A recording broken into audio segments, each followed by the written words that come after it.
Okay, I'm ready to begin, so let's get started. So we're going to continue our discussion of mass communications today. Now, I want you to remember that when you say mass communications, we mean communication from one person or group of people through a medium, which is some communication device, to many different people at once. So there are many people who are the receivers of the information. All right, so let me just get that on the board. So information through a medium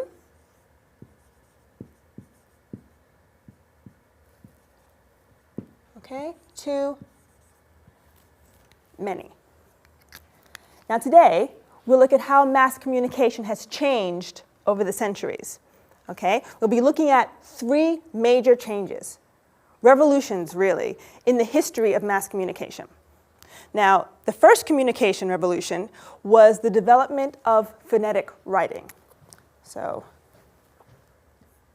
first was the development of phonetic writing.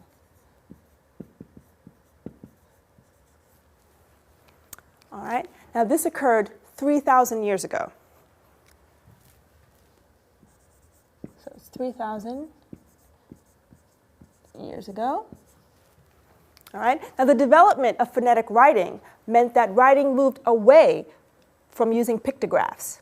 Okay, now these are symbols that represent objects and ideas, and moved toward using symbols to represent the actual sound of the spoken word. Now let me give you an example. Now in pictographic writing, people actually drew some kind of picture of an idea. So for example, to communicate the idea of a dog, they actually drew a dog. But in phonetic writing, people represented the sound d, o, g with three letters, D, O, G. Now, this was revolutionary. Why? Because it made writing easier. It was smaller, so it was actually easier to produce. So we see a real change in writing style. Now, not only did the style of writing change, but the medium on which the writing appeared changed also.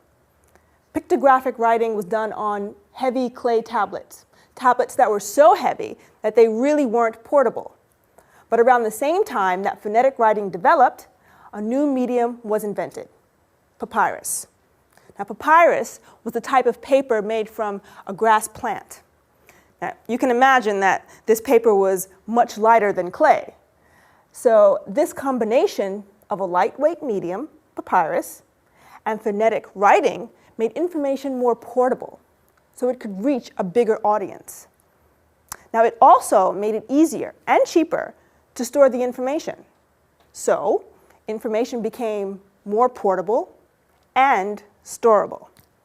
So this meant that for the first time, people had access to written material. So more people became literate.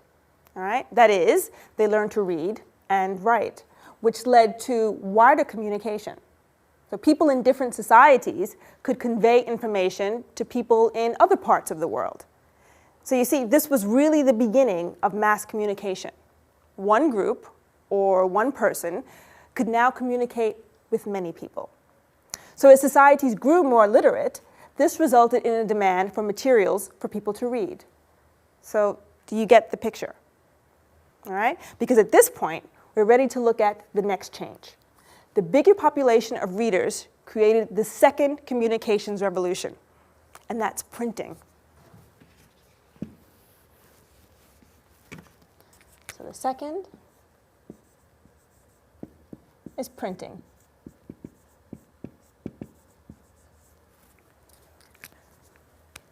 And it also includes the printing press. Now, a printing press meant that information could be reproduced quickly. Now, in the year 305, so 1,700 years ago, the first wooden printing presses were invented in China. The printing press became more widely used when Johannes Gutenberg invented a printing press in Germany in the year 1455, and that used metal and movable type. Now, this was a very significant invention. The metal printing press made it faster and easier to print books and materials. And faster meant that more information was available to many more people. Now, let me explain why this is considered a revolution. Before the printing press, knowledge and information were in the hands of only a few privileged people.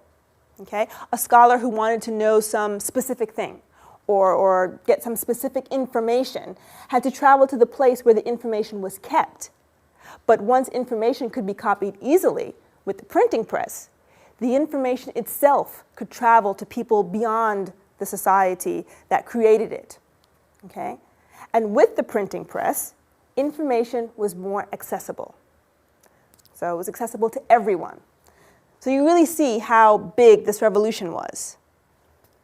Okay, now it's not a surprise that libraries developed as well, because it was easier to store information on paper. Information was now both portable and easy to store. Okay? Now this brings me to the third communications revolution, and that is computers.